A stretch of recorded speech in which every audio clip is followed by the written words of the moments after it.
Hello, everyone. We are on episode 3 of Race to the Bottom with our guest, Curtis Knight II.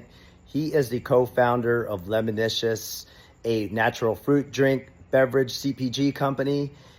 I am really amazed at what Curtis and his wife built in their kitchen and how they are building. They are building with a profit-first mentality, and they're building a strong customer base that become fans. They're selling out at all of the farmers markets without having to sell out. So let's go. Vibes, y'all. Yo, what's up, Curtis? How you doing today? Hey, I'm doing great, man. Glad to be here. Yeah. Can you tell us where are you at right now? We're in like a suburb of Tampa called Fishhawk, a little nice little neighborhood, tucked away about 20 minutes outside of Tampa. Nice. Well, let's get right into it, man. You're someone that I've met at the Natural Products Expo show, one of the cool guys that are doing some cool things.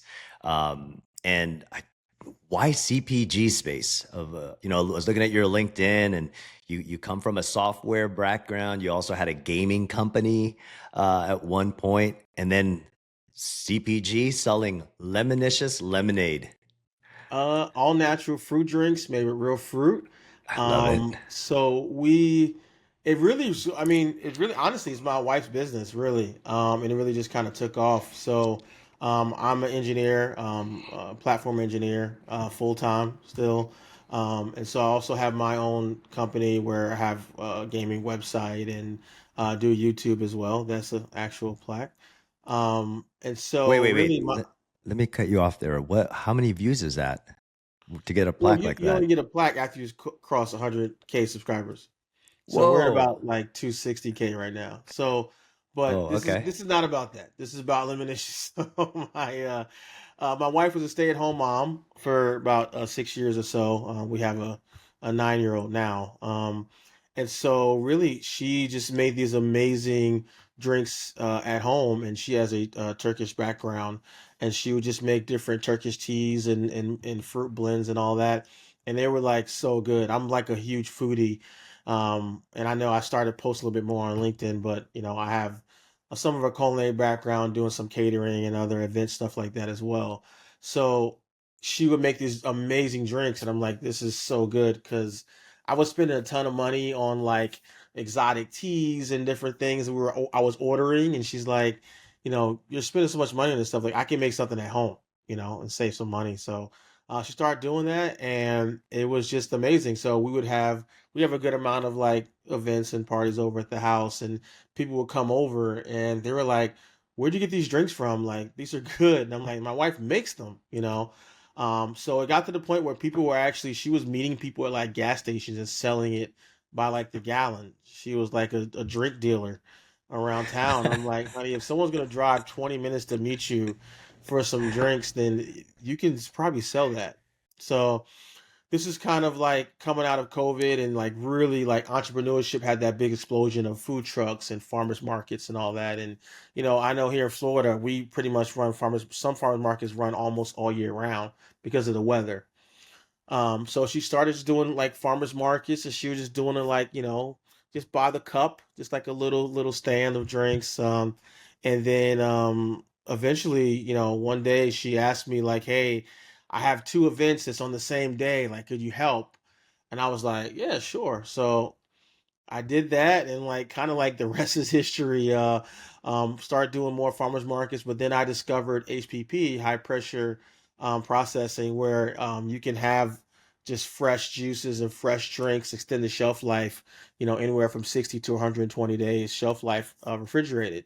So found a co-packer, started doing that, and then I was able to start approaching retailers and just literally walking in there with the cooler and some drinks. And so right now, I've been doing this about 2 years. We're at 20 retail locations around Tampa, St. Pete, and we just expanded into Orlando as well. And we have about 6 workers that work the farmers markets along with us.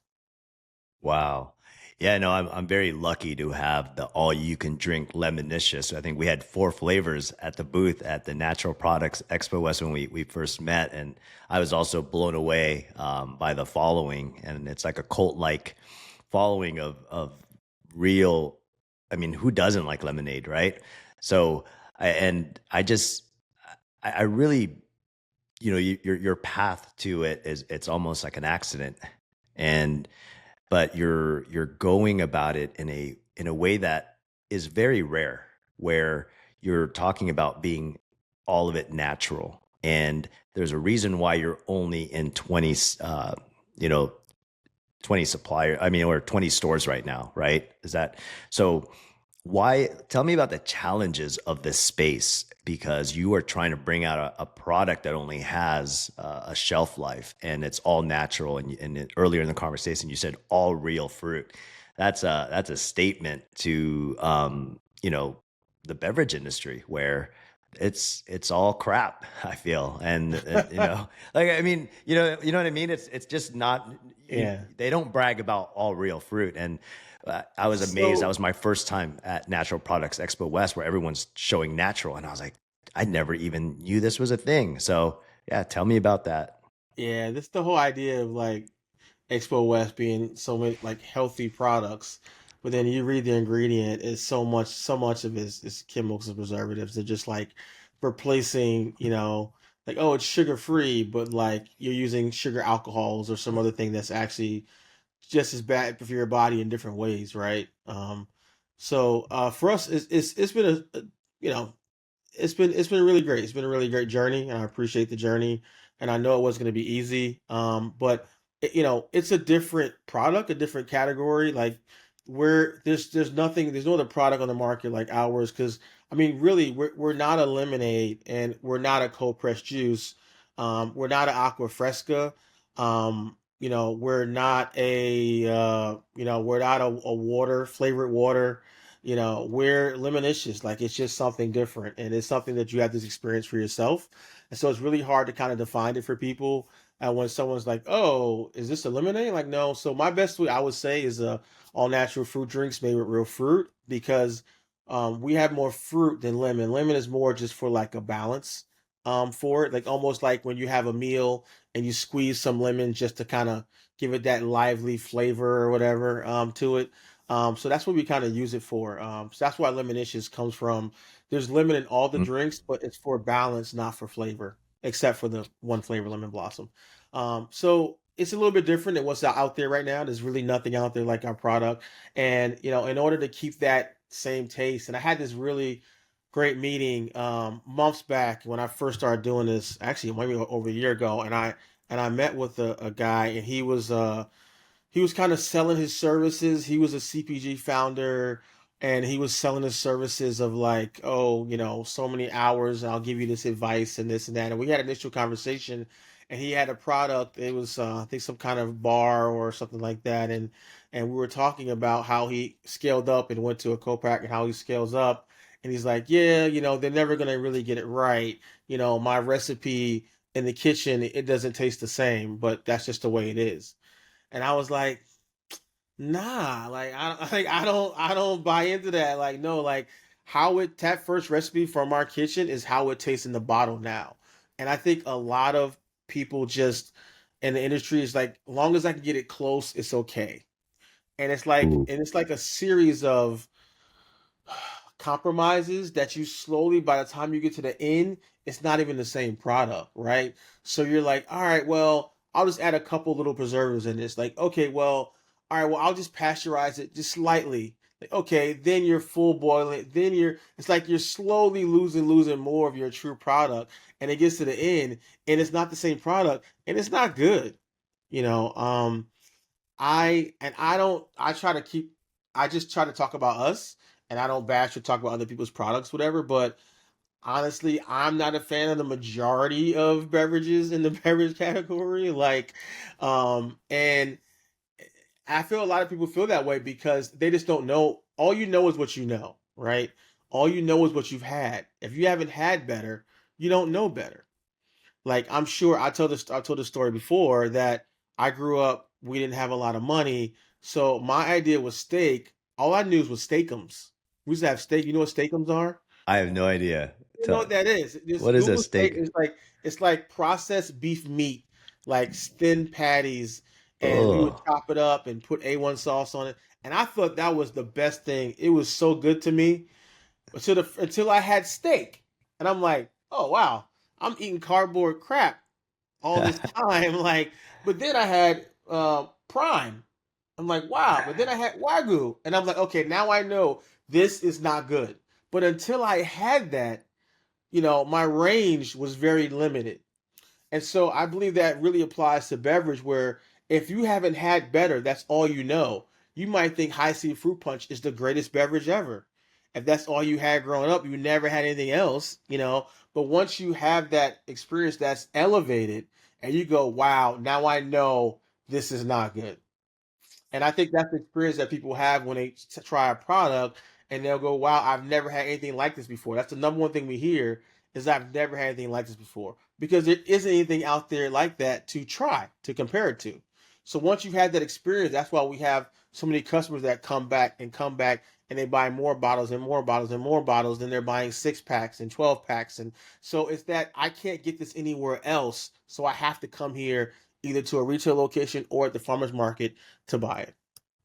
wow. I mean, it sounds very expensive with what you're doing and just starting your own category of something that's never been like no one is, and it's crazy because you're right. I remember tasting it and going, "What is this?" And it does, and you said sugars with alcohol. I think that's what we're all used to in America, and growing up with I grew up poor too, so lemonade was just what is it, Minute Man or Minute Maid? That stuff is Yeah, gross. I yeah, mean, yeah. you can't say it, but I can, right? Like because I'm the consumer. But what I really like about what you're doing is you're just starting out really small and very intentional about natural ingredients.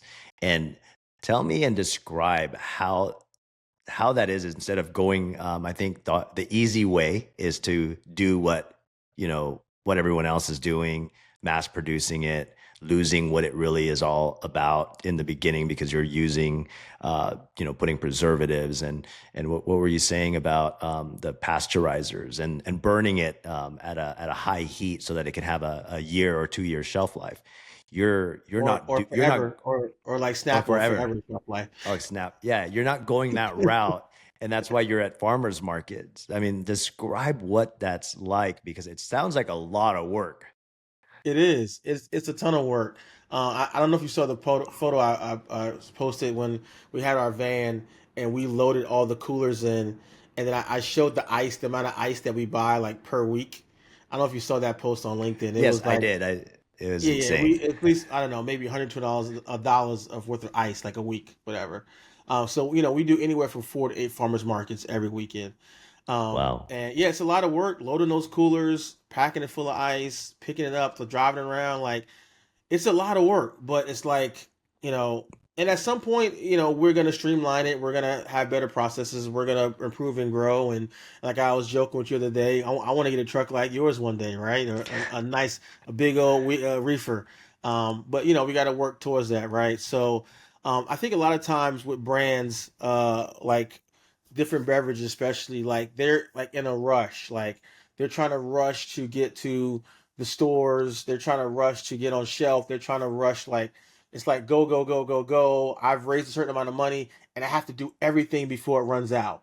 Like okay, we made this raise or we did this WeFunder or we got these loans and we have 200K. We have this much time before we have to raise again. And the money runs out. Like we're profitable now like in year two. Like we have the margins, we have the product where we can stay here. Like if we didn't do anything, we could stay at 20 stores and 10 farmers markets and make money. We're not in a rush.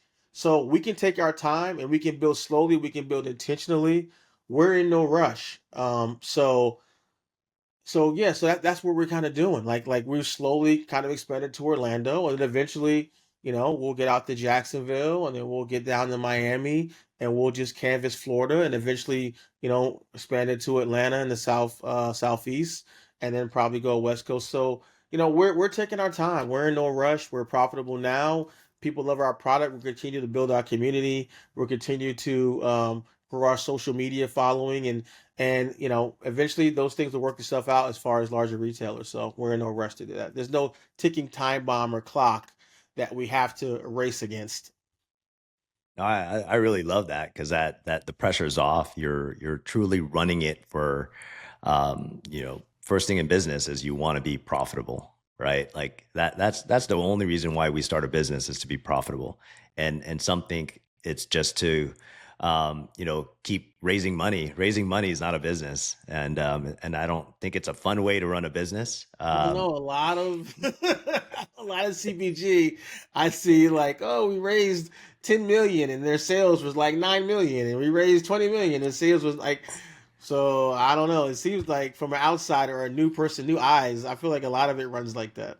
Well, I mean, that's there's a difference between building to sell and actually standing behind what you're building, and I think that's what you're doing. Um, I You're really right. I really like what you said about the 20 retailers and the 8 farmers markets that you're going to. Um, it's hot in Florida. I'm sure. Let's talk about how fast you sell out, so you don't have to be out in the heat for that long. I mean, No, because I saw one of your posts and I was like, wow, selling out, like that's awesome. unfortunately, even when you sell out, you can't leave. Like What? there's yeah, no, there's laws, there's rules, not law, there's rules. Every farmer's market, you must stay for the entire of the market. I mean, you don't have to like stand there. Still, I mean, you have to keep your because if you sell out in the middle of farmer's market, you can't just break down and start rolling your stuff through past people, or pull your car up and run people over. You have to wait. You have to wait till the farmer's market's over, and yeah, so there's no benefit to selling out like as far as like leaving home early. Like no, you got to just hang out to the end. What's the fastest you've ever sold out in? The fastest we ever sold out, and I have a video of it. We did a event called Asian Mega Night, and it's in Okay. Clearwater, and it's this huge event. All these amazing Asian food vendors from Thai to Japanese, Chinese, everywhere, and we brought a ton. We brought, oh man, I think like you've seen those jumbo coolers we have.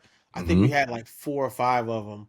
I mean, they fit like 200 bottles each in there, and we sold out in like 2.5 hours, 2 or 3 hours. It was like the event was like 5 hours. We sold out in like 2.5.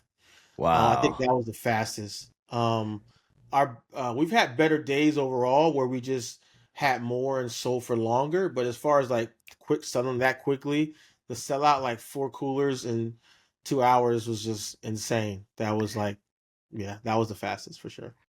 Well, I'm new into the natural products CPG space, so it's really interesting how you will distribute your products, and it sounds like a lot of work, and I see why one would want to raise over doing it the way Curtis is doing it at Lemonicious.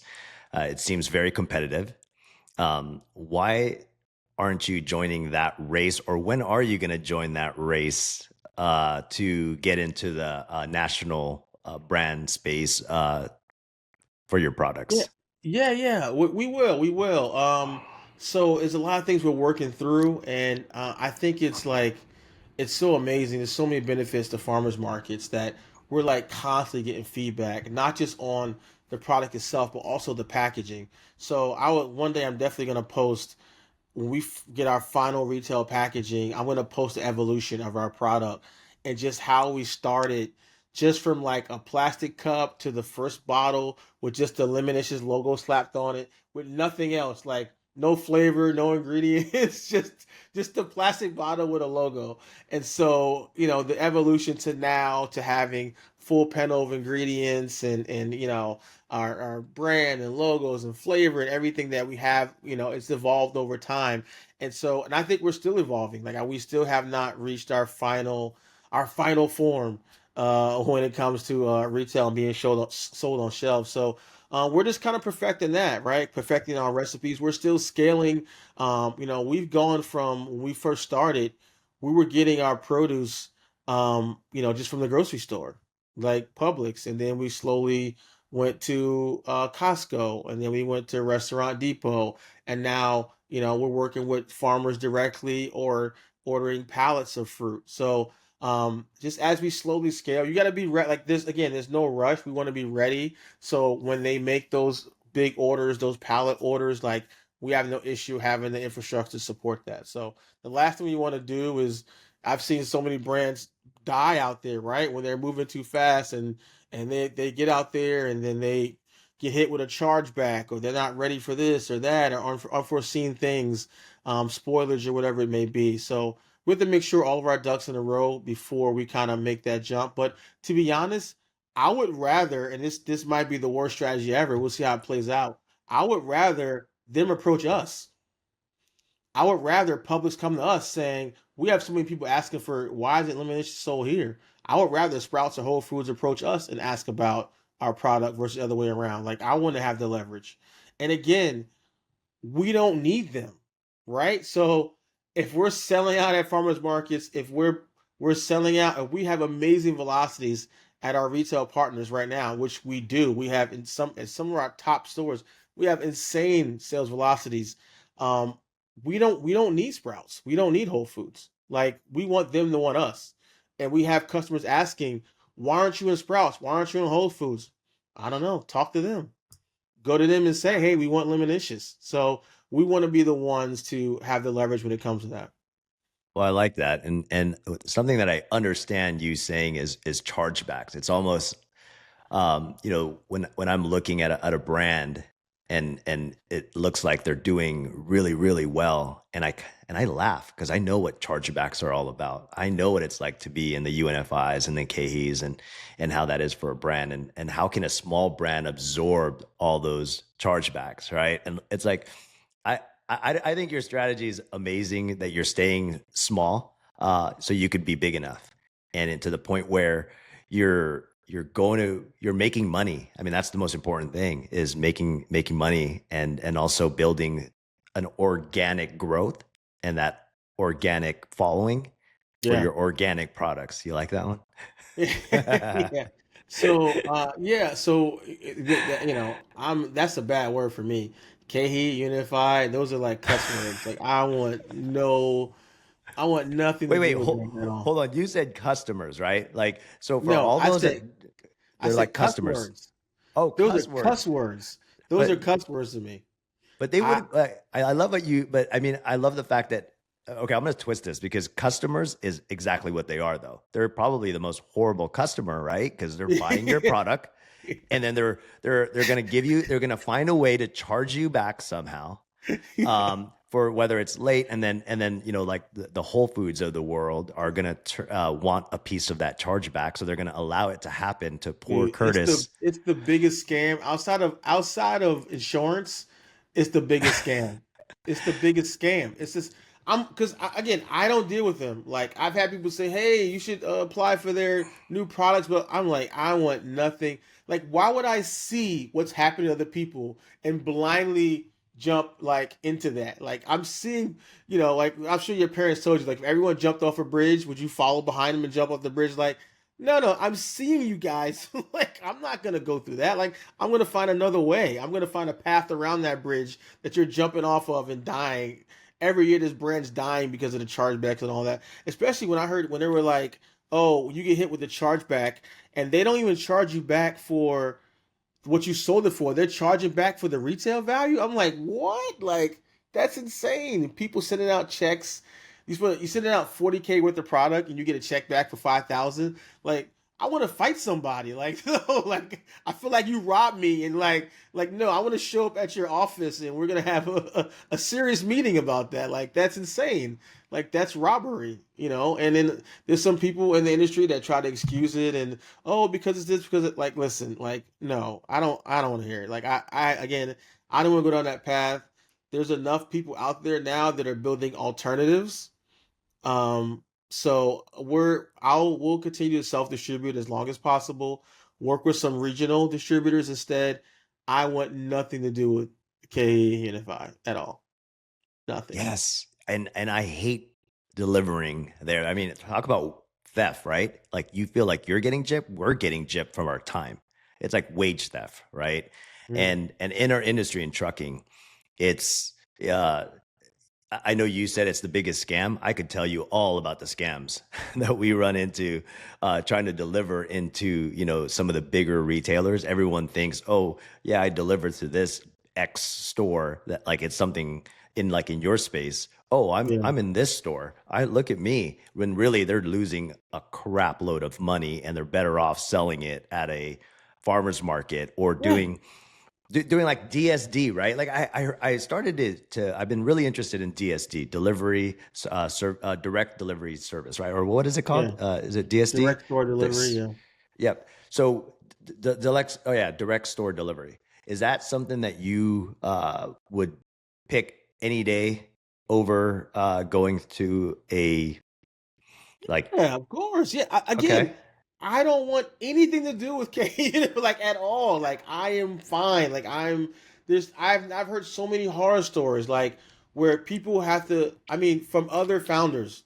I mean, I'm not gonna get anyone in trouble because I've yeah, heard no, they get issues from even that. You post publicly, and I've seen people suffer from that. They'll discontinue your some of the things they can do. But I've seen where they were like, we had to take pictures of everything that goes out from here to the truck because they'll get there and all of a sudden 5 boxes got damaged.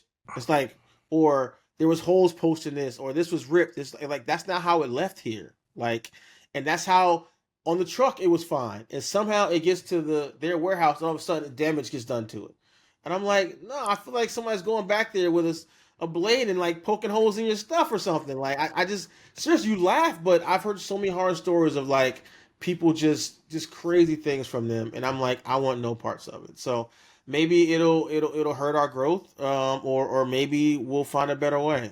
So that's what I'm doing right now. But I honestly, I would rather, for me, do direct store delivery and like I'm doing right now, and scale to the point where we're probably a few months away just from hiring our first delivery driver.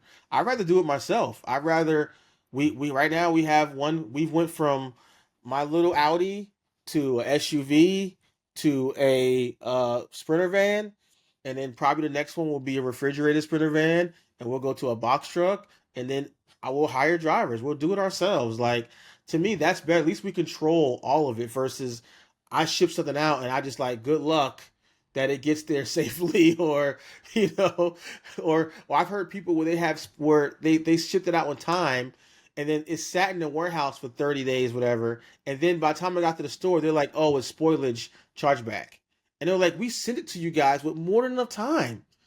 Like, how did that happen? So yeah, dude, I want no, no. that's robbery, man. Now I get why you don't want to join that race, and it is like doing it, doing it the right way and the more profitable way instead of. I won't say it's the right way. It's just my way. I mean that they're having success. I'm sure there's I a like ton that. of brands having success on those platforms outside of the recent outage, which everyone was panicking about. I was just watching the sidelines, like, man, must be tough. Like, when they went down, I guess they got hacked or whatever, and Yeah. then they weren't delivering for a week or 2 weeks or whatever. And I was like, wouldn't be me.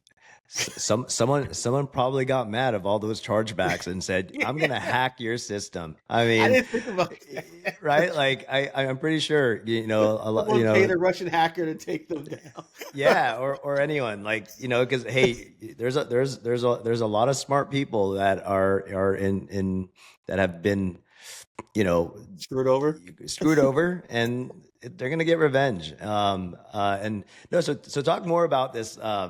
I like how we're going about this, trying to do it all on your own. And are there anyone in the CPG space? Because in trucking, we're always interested in how our customers are getting their product out and distributing them. And in the space of not using the big guys the traditional way, are there any co-ops out there that are helping smaller brands like yourself? You mentioned regional, or even hiring your own drivers.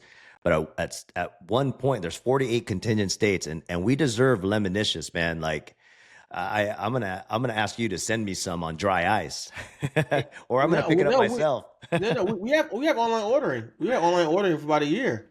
Oh, Yeah, yeah. wow. If you want it, you get it to your door, lemonicious.net. Click on shop now and Okay, get it right delivered to your door, ice cold on dry ice. So anyone dude. wants it, if you really want it, because it's the minimum order is $99, so you have to really want it How many does because that come with for $99? like 10. Okay. Yeah, Wow. you get a good amount, 32 ounce, big ones, not the little ones. You get the Oh big yeah, ones. yeah, yeah. The ones that Yeah, so that it's we had at the that we I think we had the no, 32 you get ounce the and little then ones. no, but you put it in the little ones. Yes, yes, Yeah. yes. But Okay. yeah, we had the big 32 ounce, massive. Oh, So yeah, nice. if you want lemons to your door, don't listen to me. That is the greatest thing since sliced bread. Go order some for yourself, and let me know.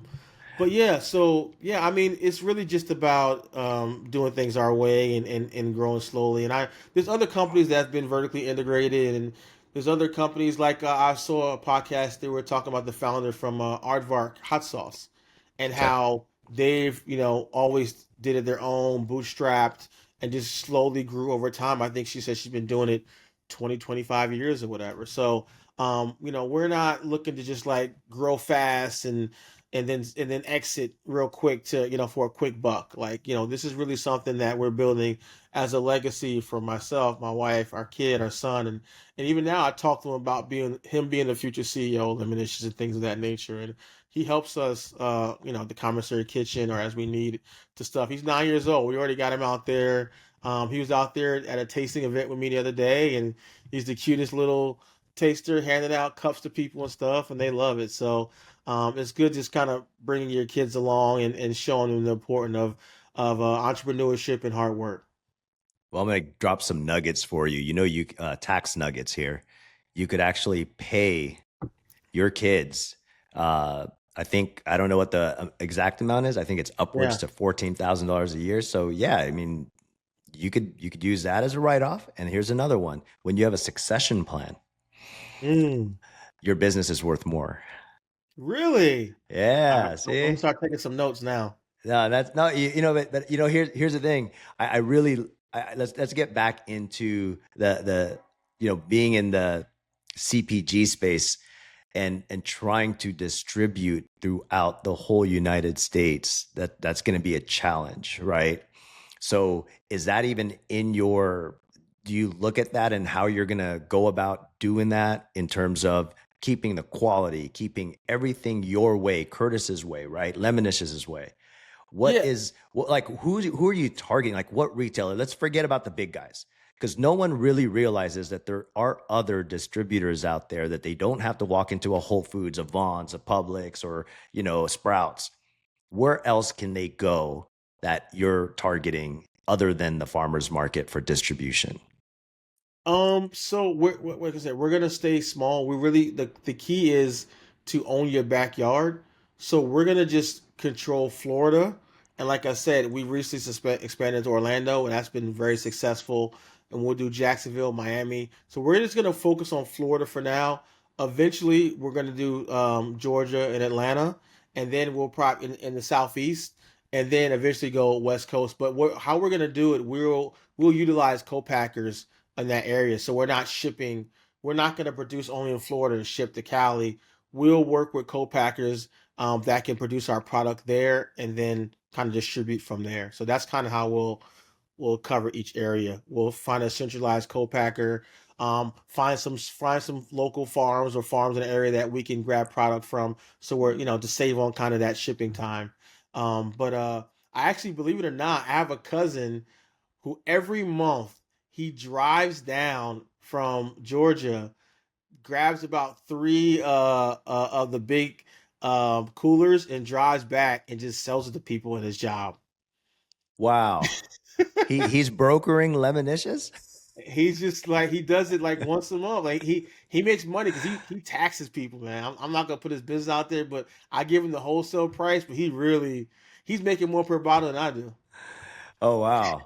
That's So you should be he should be in trucking as a broker. So that's what they do, buy it for for I'm trying to get him to use. I was trying to get him to use a LTO service. Like, hey, look at the amount. This you can get a whole pallet shipped that you don't have to make the drive. And he was just he doesn't understand the fact of like your time is money. He's just looking at, oh, this is gonna be $500. It's gonna cut to my profit. I'm like, but the hours and gas you spend is $200 gas, and then your time to drive and back, like that's more than worth your time, like that's time you could be utilized to do other, but whatever. Everyone doesn't And, have the same business sense, so yeah, and he's probably buying $200 worth of ice too. a good amount of ice, at least, yeah, probably 40-50 bucks worth of ice for sure. Because I'm sure he's not driving a reefer. No, So no, no. Yeah, he loads up the cooler. Same way how we do the markets. He loads it up. He has his own little website. People go and order. He got a whole business going on wow. based upon it. Like, so people love it. They're like clamoring because again, it's family. So we'll do some custom flavors for him that typically, we have like 15 plus flavors. So typically during the year we'll only release certain ones here and there, but he's like, "Oh, these people, they've been demanding jalapeno, like, hey, bring back Vanilla Sky." And so we'll do little batches for him and send him on his way so to keep the people happy. But it's worked out really Wow. well so far. So what are the challenges of running this business? I mean, we haven't we're always talking about we just talked about the good stuff. Let's talk about the bad stuff. What's the biggest challenge that you had in the last 2 years of running Lemonicious?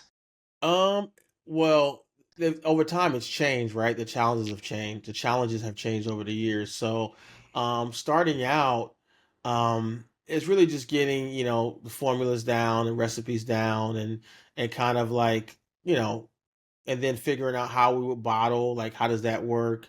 But more recently, the biggest challenge is just keeping up with demand, right? So, um, how I said before about when people like something and they've elevated their taste and they want to come back to it, that kind of just kind of exponentially kind of grows. And so when you start at a place, and it's happened almost with every place we've been really. So we'll start at, and people, when I say retailers, like, no, we're not in Publix and Sprouts or Whole Foods, but we're not in these, not just like rinky dink mom and pops. Like these are like, a Michelin restaurant. These are like high end places, like markets that do big numbers, like local markets, but they have every national drink option.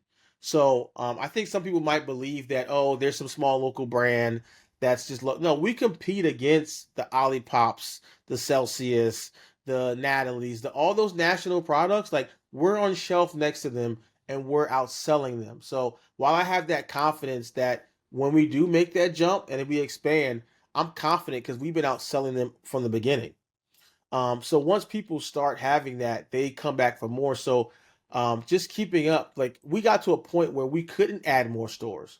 I was saying, hey, I want to kind of expand, add more stores. And we're like, our production, like we're running out of bottles faster than we can even keep up.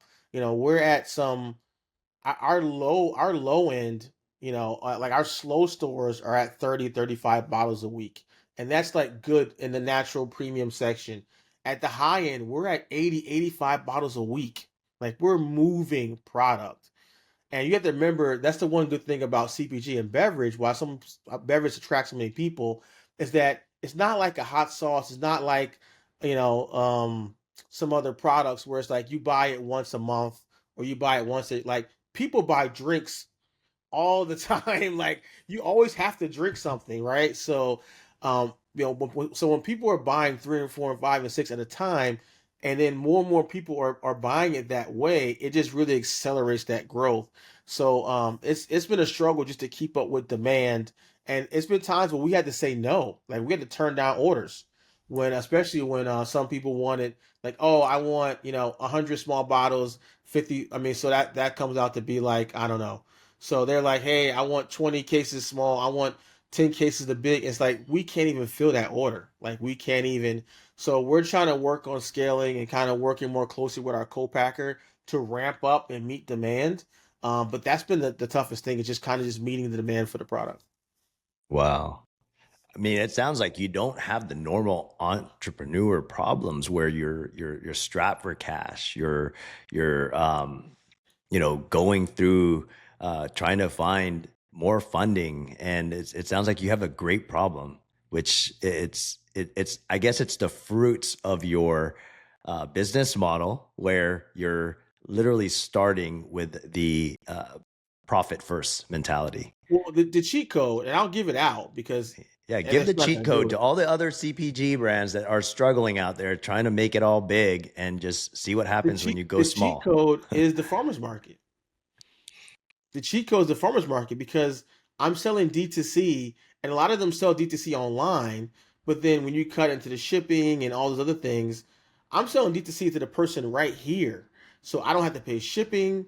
I don't have to do anything. All I have to do is carry whatever my product is to the market, set up a tent, and sell it. And most farmers markets are anywhere from 30, what, to 50. Even the good ones are like $100. So for $100, I'm getting full price, not resale price, not wholesale price, full consumer price, which for us is $7, $8 a bottle. I'm selling direct to the consumer, and they're getting samples, they're getting experience, they're getting an emotional experience from their product. I'm getting free marketing. I'm giving them a card. I'm getting followers. I'm getting people on our website. Hey, you can order online. I'm getting email addresses. I'm getting all these things. And eventually, we're going to set up a loyalty program. I'm getting, I can get phone numbers, email. I'm getting all of that in one spot. I'm getting all that in one place, and I'm making money. So, but the problem is, it's a cheat code. A lot of people won't do it because people don't want to go out there and do the work. They don't want to go out there. They don't want to Ooh. put in that time. I've worked 7 days a week for the past 2 years. Not everyone can work like that. Not everyone has that work ethic. So it sounds good. And so we use that funding from the farmers market to fuel our retail expansion, to fuel our production costs and fruit costs and all that. So that's really the cheat code is the farmers market. But I can say it out loud because a lot of people aren't going to go in and put that work in to do that, or they don't feel confident in their product that they can move enough product to do that.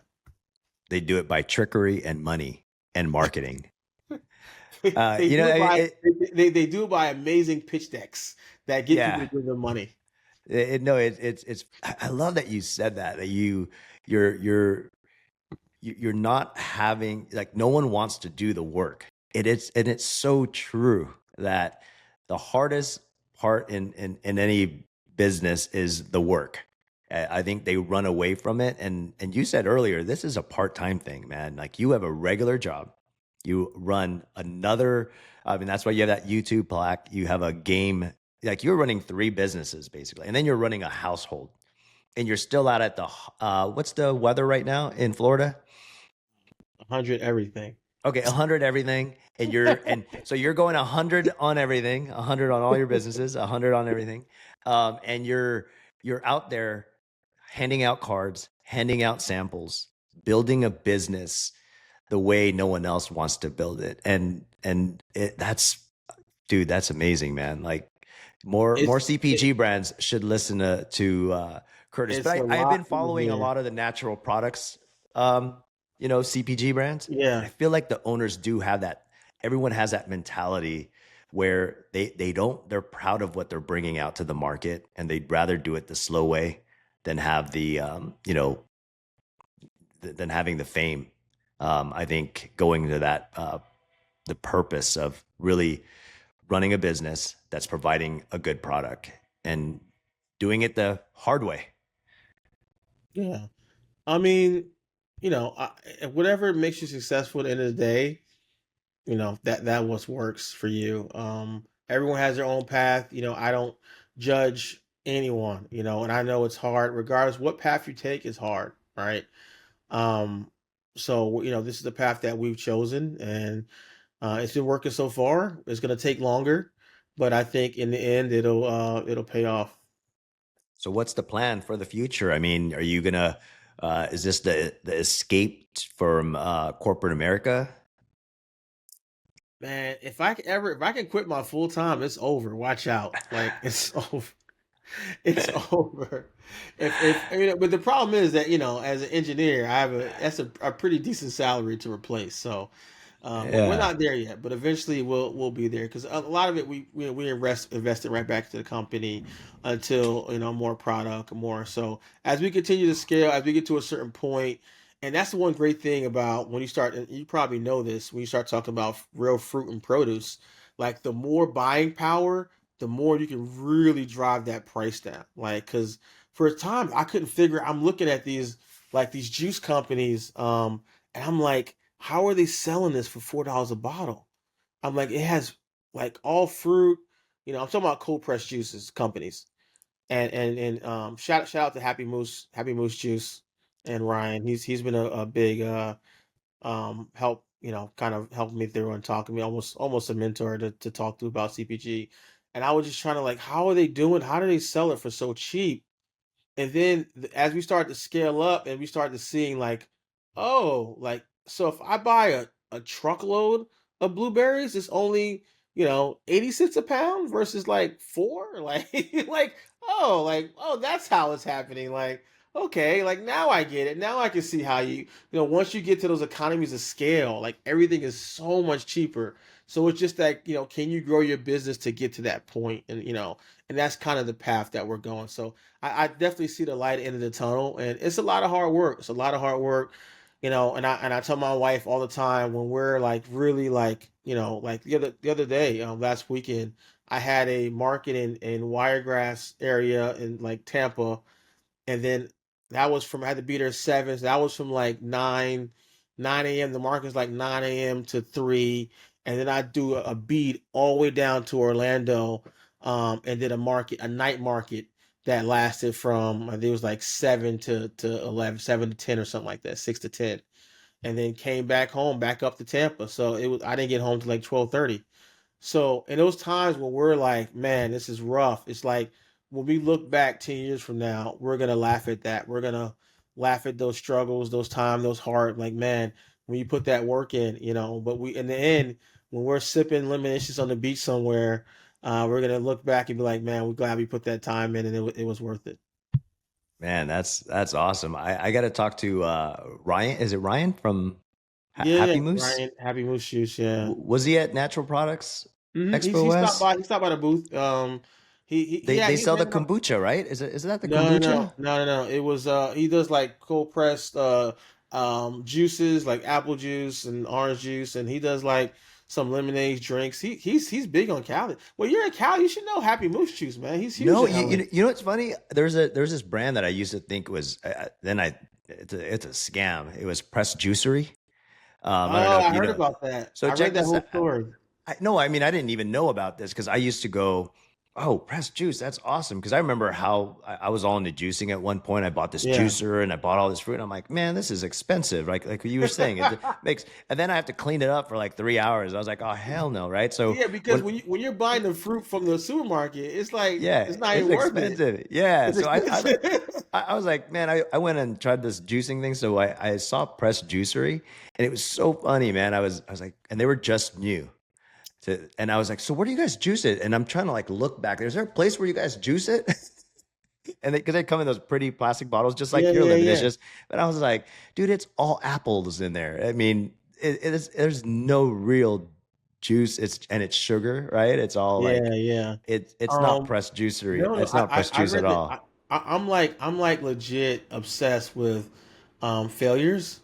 Like I Okay. love like reading story. Like I read their whole story, like how they started, how they expanded too quickly, like the issues they ran into, and they wound up closing and everything. But I love hearing those stories, and it sounds bad. It sounds so morbid, but like when people fail, like I've read like so many failure stories with because I like those are the best teachers to me. Like a lot of people focus on the success stories, like oh this is Olipop and Poppy and things of that nature. Like I like looking at the failure stories, and shout out to my man Alex, like Genius Juice. Like I'm obsessed reading about everything. Like what are obstacles? Like why did you fail? Like I want to know, like what did you do wrong? Like what's the potholes that you faced that you fell into? Not just so I love like reading stories and hearing stories about that. And I like really dive deep into that to see, maybe some things that I can avoid.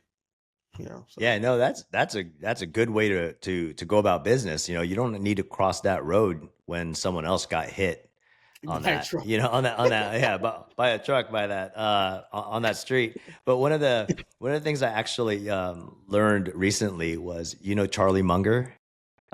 He was he partners with Warren Buffett. Okay. Okay, so they run and he always talks about uh like invert, study the invert, where everyone always goes, well, I could be successful by doing this, doing this, doing that. instead do it in reverse. Like what's going to fail? What's going to happen if what am I going to do that can fail my business Yeah. and do the opposite, right? Like you could Okay. think about, oh, I could go into KHE and UNFI and grow fast or not do that, right? Like that's a good lesson, man. Like I love that you Yeah. study failures, because everyone loves to celebrate success and, show that on LinkedIn and social media. And so Man, we drink I that Kool-Aid. I hear a lot of people like the LinkedIn fluff is like any social media, right? You're just seeing the good face, the big face, shiny face, the happy face, but behind that can be like a face full of tears. I just heard different people talking to like some distributors and other people. They're just like, this big display looks so beautiful. Like, okay, like how much do they pay for that? Like, what's their return? What are their margins? Like, do they make any money there, or is it really just for the big show? Like what profit are they making, right? So it's like, oh, we're this, we raised $20 million and we're in this, 10,000 stores. Like, oh, how much profit did you make? They're like, oh, wait, no, we're not we won't be profitable in 2030. It's like, okay, well, great job, I guess. Like, woo woo, and you have these amazing displays and all this product everywhere, but you're in the negative for the next 5 years. So I mean, good job, I Yeah. guess. I'm not hating. No. I'm just like, to me, that's not me. Like, I want to, any company that I've had has been profitable all the way through. Like, well, why am I doing it? Like, if I'm losing money on my company, why do I have a company? Like, the whole point, like you said earlier, start a company is to make money. I mean, not necessarily. If you start a nonprofit, if you're altruistic about changing the world and you don't care about money, it's fine. But for most part, CPG companies are just trying to make money. But you're actually better off having a successful business that has a nonprofit arm versus starting a nonprofit. I mean, because the only way you can save the world is having money, right? Like that's what Bill Gates did, right? He's solving malaria. Or you have Elon Musk, he wants us to live in Mars, right? Like that's way out there, but he can't do that without money. So Yeah, yeah, yeah. you know what I mean? It's like, oh, this world sucks. Let's go to Mars or let's go to Or, the or, moon or or you can let's just take all your money and have like a lavish wedding, yeah. like Bezos. You don't Oh need to yeah. do.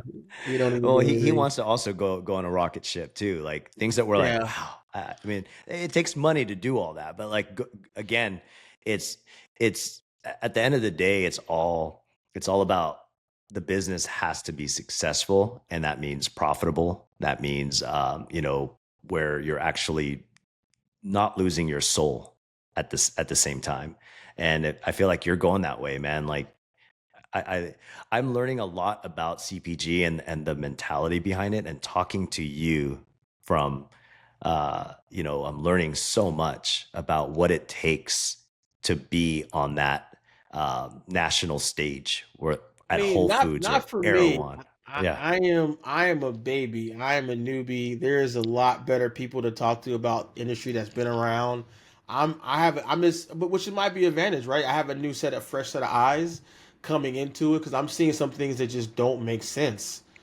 And I'm just like, this does. But if you're in the industry and that's all you've known, that's what you know. But me coming from out of the industry, knowing nothing about CPG, I see certain things and I'm just like, I don't get it. Like, this doesn't make sense to me. So I think we've steered clear of certain things because of that. Like, I've had so many opportunities. They're just like, oh, we want to feature you in this magazine or this article, whatever. Like that. I'm like, okay, yeah, sounds great. Like, oh, it's just $4,000 for this space. And I'm just like, wait, why would I pay you to go in? Like, that's crazy. If you want to talk about it, talk about it. But I'm not going to pay you money for it. But I see other brands in there, like, and I see other, and I get the purpose of it. But it's just an example of like why we're profitable because we just don't like. I don't go down those paths of like, I would rather turn the camera on and hand someone the bottle and them talk about Lemonicious than pay some influencer 4 grand. Yeah, I You mean, pay know, to play is that's big pay. insane. I mean, I think that's the only reason why you want your product out. I mean, you want to. I'm gonna say it. A lot of people they just trick you into like because I see my daughter, I'm like, you have a new freaking makeup or skincare brand every single week. Like, which one actually is good for you, right? Yeah. And so I don't know. It, Have you ever heard of this it, app I've been obsessed with this app, and it's pretty cool. It's called Yuka. Have you no, seen Have you seen Yuka? no. What does that Like do? you could scan barcodes. Like, so like a brand that I like is Love. I'm sorry, Dr. Bronner soap. Right? It has 100 out of 100. Oh yeah, yeah. I've heard of that. Yeah, yeah. Like a Yeah. rating. So like it's like a Yeah. rating, and then like so of course I wanted to see what spam is because you look at this spam I'm zero out of one listen. hundred. I'm sure we would have a terrible rating. We are not. We are not a. We probably would score like 50 or something. I don't think we would get some amazing rating. Well, I don't know how they do the rating, but I mean, as far as Yeah. using natural products is way better than using alcohol, Yeah, yeah. right? I mean, but Alcohol, we, sugars, we or do like we do use sugar, so that's like an evil word now. We do have is sugar it in our like product. high fructose No, of or course not. Pure okay? cane sugar. Yeah. Yeah, there you go. That's what I mean. I mean, And still, we're slowly switching over to all organic. We're not all organic right now, but that's another thing about the process, right? Like when I'm talking yeah. about going to the retailers, like that's something we're working through. Because a lot of the stuff we use are local. We use local blueberries, local lemons, local. So a lot of local farms aren't organic. So once you start doing organic, you're pulling it in from California, Mexico, Turkey, other places. So we support local. So right now we're not fully organic, but it's something that as we scale, we'll probably slowly move over to. Wow. Oh no, it's good to know. At least you're being honest about it, right? You're Yeah, not. why You're not? not. You're not like you. I think you said earlier. Everyone is at the Natural Products Expo West saying everything is natural, but really, there's ingredients in there that are far So, from so how natural. how how how how how how much of the show did you walk over? Did you see? Like how many? Like have at the expo? Like Dude, how did I went to all of them, really? all the aisles. Remember, I was walking around, All so right. So how many different products do you think you tried there? oh, man, I was full every Like single day. 300, We I couldn't even 300, eat dinner. Remember? Yeah, yeah, 300, yeah. 400? Remember the other aisle where they just had the food that was actually cooked? Yeah, yeah, yeah, That yeah. Yeah. So the you one say what that about about 400 products you tried? You say or maybe less? yeah, I would say about that. I would All right. say So even I out vitamins. of out of those 400, how many you think were actually good that you like you enjoyed it? Like I like this product. Like I'm gonna buy it at home. Um, Chomps No, I mean or I'm not saying or exact like names. I'm saying, oh but how okay. many of that 400? What's a number you would say? Blank X of these, I like that. I really like this product, and I would buy it. Like I enjoyed it. Probably like 5 or 7, like less than 10. Exactly. That's the same. I had you had more than me. I probably had about 200, 250 of drinks and food that I tried. There was like legit three. I was like, okay, this is really good, and we have some here that I bought later. And so all of those products and brands, a lot of them are heavily funded, have big, huge, beautiful booths, right? But how many were actually good products that you like? When I say good, I mean actually products you enjoyed. You enjoyed the product. I'm not saying it's a bad product, but that you tried it, you were like, oh wow, this I like this. I'm gonna buy this later. Well, I actually got motivated on your post because when I do shop at Erewhon and over at Costco, there's some certain brands that I put in the cart. So I'm gonna start posting those and saying, okay, this one actually tastes good, and just and supporting the brands. Like I took that from you because you're very you know I'm new to CPG, so I definitely love the just a culture of it where Yeah, natural CPG, not all CPGs. I'm just yeah, yeah, saying, yeah. but your support, you guys are supporting each other. I mean, you just mentioned two other beverage companies that in a way I think you're in competition with, but you guys are helping each other, right? Like and that I love that culture where it's about co-opetition, not competition. Like that. And You some gems in here, man. uh Co-opetition. no, I mean Nice. it's all about working together and figuring Yeah. out a way that we could both, the stage is large, we could all fit in it as long as we're doing the right things, and yeah, I want to support brands that I go out and that I buy. I think that would be pretty awesome. And So my brother and I, we had the YouTube channel for Lemonicious, and we were gonna do drink reviews of like we bought, I mean, probably like 20 different beverages, and we started doing videos, and we were like, we got to stop this because I didn't I didn't like, there was so many bad drinks that like I don't want to be like on our channel we're just bashing other brands. So I just deleted all the video. We had like 5 6 videos done. I was like, I Oh, can't do this because I don't want it to be like, oh, this brand is attacking other brands, you know. But it was like we bought maybe 20 different. I mean, like lemonades, juices, teas, everything. We were just going through different drinks, kombuchas, kefir water, like the whole gamut. And I would say out of like 20, maybe like two were like, "Oh, this is good. I'll buy." And maybe like 3 of the 20 were like two of the three that we like were like local. It was like a local brand that's not even naturally distributed. It was like a ginger beer that's like local and like two others. And it was like, but the rest were like, "Oh man, this is terrible."